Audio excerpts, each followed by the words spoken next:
Hello everyone, आज है 14 नवंबर और आज इस वीडियो में हम बात करने जा रहे हैं इंडियन ऑयल कॉरपोरेशन के बारे में। देखिए 98 रुपीज़ का शेयर है और पिछले एक महीने में देखा जाए तो 8% 8.5% की बेहतरीन तेज़ी है यहाँ पर।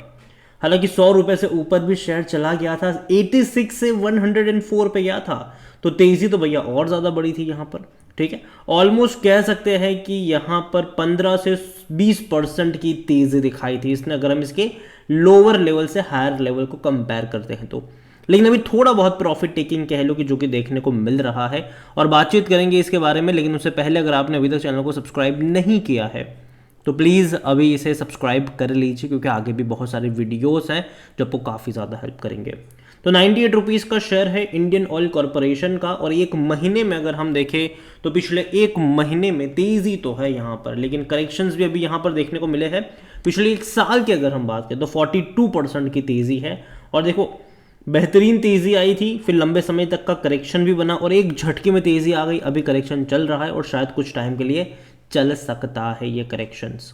लेकिन 5 साल का ग्राफ देखोगे तो 3-3.5% का ग्रोथ ज़रूर है। लेकिन देखो यहाँ पर जो लोग लोअर लेवल पे बाइंग के मौके ढूंढते हैं वो हमेशा फ़ायदे में रहते हैं। और देखा जाए तो ग्रोथ ये 3.5% से भी ज़्यादा का है। रीज़न ये है कि डिविडेंड भी उन्होंने इतना बड़ा पे करा है। ठीक है, हर साल ये बेहतरीन डिविडेंड पे भी करते हैं। और यहाँ पर मैं हमेशा कहता हूँ कि तब मौके नहीं है जब ये महंगा हो जाए, लेकिन तब मौके ज़रूर है जब ये सस्ता मिले आपको। यहाँ पर अगर हम वॉल्यूम्स के बारे में देखें तो 2 करोड़ से भी ज़्यादा की क्वांटिटी में शेयर ट्रेड होते नज़र आ रहे हैं। इतना ही नहीं, कंपनी में अगर हम देखेंगे तो इंडियन ऑयल कॉरपोरेशन में according to Moneycontrol user 100% लोग कह रहे खरीदारी करो, बेचने की बात कोई नहीं कर रहा।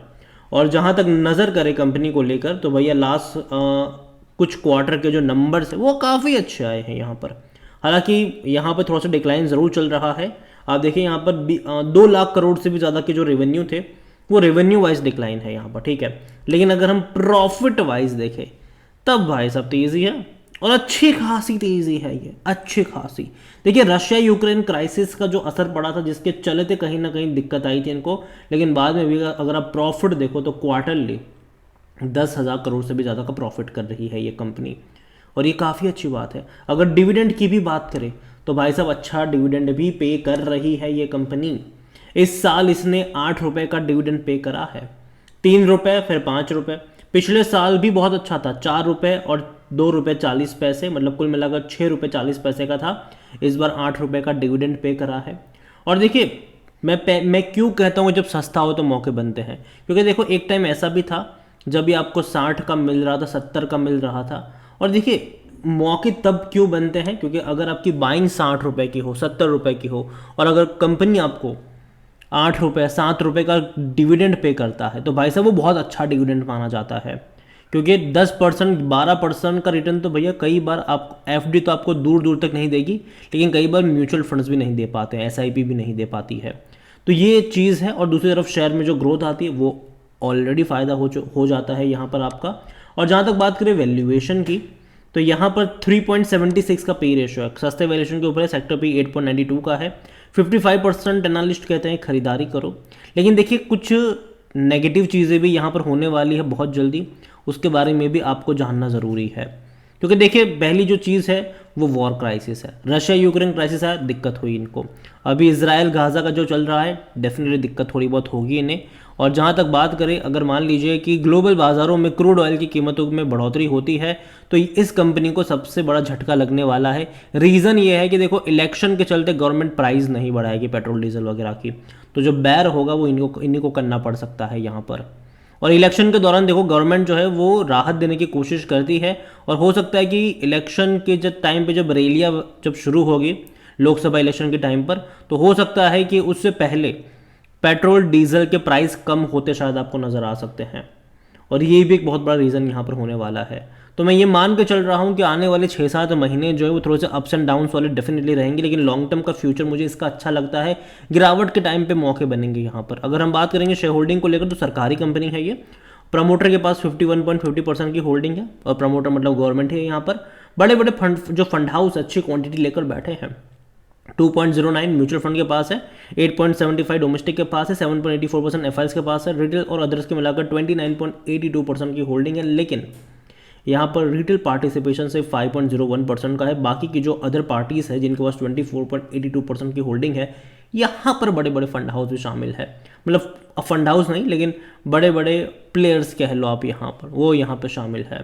तो देखिए ओवरऑल कंपनी ख़राब नहीं है, शानदार कंपनी है, लेकिन जो तेज़ी इसने दिखाई है पिछले कुछ टाइम में, डेफिनेटली मुझे लगता है कि यहाँ से एक 100 रुपये का एक रेजिस्टेंस बैठा ज़रूर है जो इसको परेशान कर रहा है और आगे भी परेशान करता रहेगा कुछ टाइम के लिए।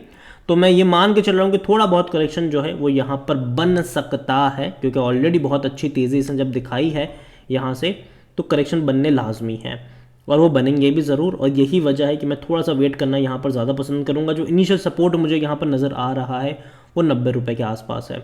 अगर वहाँ पर जाता है तो बाय ऑन डिप्स के जो मौके हैं वो वहाँ से शुरू हो सकते हैं। मतलब कि अगर आपको 100 शेयर खरीदने हो तो 25 खरीदो, उसके बाद हर 10% के डिक्लाइन पे धीरे धीरे 25 क्वांटिटी ऐड करने के मौके आपको ढूंढने चाहिए।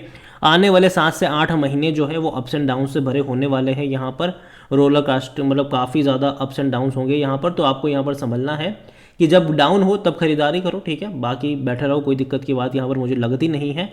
लेकिन हाँ, लॉन्ग टर्म का फ्यूचर इसका अच्छा डेफिनेटली रहने वाला है, तो नज़र रखिएगा इस कंपनी के ऊपर। जहाँ तक लोग कहते हैं कि यार आने वाले टाइम में जब ऑयल खत्म होगा, क्रूड ऑयल खत्म होगा, तब क्या हो, तो अगेन मैं कह दूँ कंपनी अपने आप को स्विच कर रही है, ठीक है। कंपनी भी इस चीज़ को जानती है और कंपनी इलेक्ट्रिक चार्जिंग स्टेशन भी सेटअप कर रही है। इसके अलावा हाइड्रो पावर के भी स्टेशन सेटअप करती नजर आएगी ये। तो अलग अलग जगहों पे कंपनी अपने आप को स्थापित करने की पूरी कोशिश अभी से कर रही है और पैसा भी वहाँ पर स्पेंड कर रही है। तो ये सोचना कि भैया आने वाले टाइम में ऑयल ख़त्म होगा, तो अगेन कह दूँ कंपनी भी ये चीज़ जानती है और अपने आप को कंपनी इस चीज़ से भी निपटने के लिए तैयार कर चुकी है। तो डरने वाली उतनी बड़ी बात मुझे यहाँ पर लगती नहीं है वो सारी चीज़ें। तो यही कहूँगा कि अगर आपके पास है तो बने रहिए, लेकिन जहाँ तक बात है फ्रेश बाइंग की, मुझे लगता है कि अभी मौके नहीं है। डिक्लाइन शायद थोड़ा बहुत यहाँ पर आ सकता है और जब ये गिरेगा तो 90 रुपये के नीचे जब भी जाएगा धीरे धीरे ऐड करने के जो मौके हैं वो वहाँ से आपको ढूंढने चाहिए। लेकिन साथ में ये भी कह दूँ कि देखो यार, एक अनरियलिस्टिक अप्रोच के साथ भी इस कंपनी में नहीं आना चाहिए कि साल में 70-80% का आपको रिटर्न मिल जाएगा। जी नहीं, जी नहीं, जी नहीं, ठीक है, नहीं मिलने वाला इतना सारा रिटर्न आपको पैसा यहाँ पर आप अगर इस एक्सपेक्टेशन के साथ आते हो कि हाँ 15%, 20%, 17% का आपको जो साल का रिटर्न मिले, तो वो डेफिनेटली मिल सकता है और साथ में डिविडेंड भी अलग से आप काउंट कर लो। तो ये अप्रोच के साथ आ रहे हो तो दिक्कत की बात नहीं है और आपको जो नज़रिया है वो लॉन्ग टर्म का होना चाहिए, शॉर्ट टर्म का नहीं। लोग खरीदारी के मौके तभी बन रहे हैं जब आपको सस्ता मिले, ना कि महंगा। वीडियो को यहीं पे एंड करूंगा। पसंद आया हो तो लाइक करो, शेयर करें। चैनल में अगर आप पहली बार हैं तो प्लीज़ सब्सक्राइब करें। और इंडियन ऑयल कॉर्पोरेशन के बारे में आप क्या सोचते हैं वो भी आप मुझे कमेंट में लिखकर बता सकते हैं। और चैनल को अभी भी सब्सक्राइब नहीं किया है तो जल्दी से सब्सक्राइब कर लीजिएगा। बहुत सारे वीडियोज़ आने वाले, आज ट्राइडेंट के भी नतीजे हैं, NMDC के भी रिजल्ट्स आने वाले हैं और जैसे ही रिजल्ट्स आएंगे मैं वीडियो डाल दूंगा। तो चैनल को सब्सक्राइब करने के साथ साथ बेल आइकन को प्रेस करना भूलिएगा नहीं। Thank you.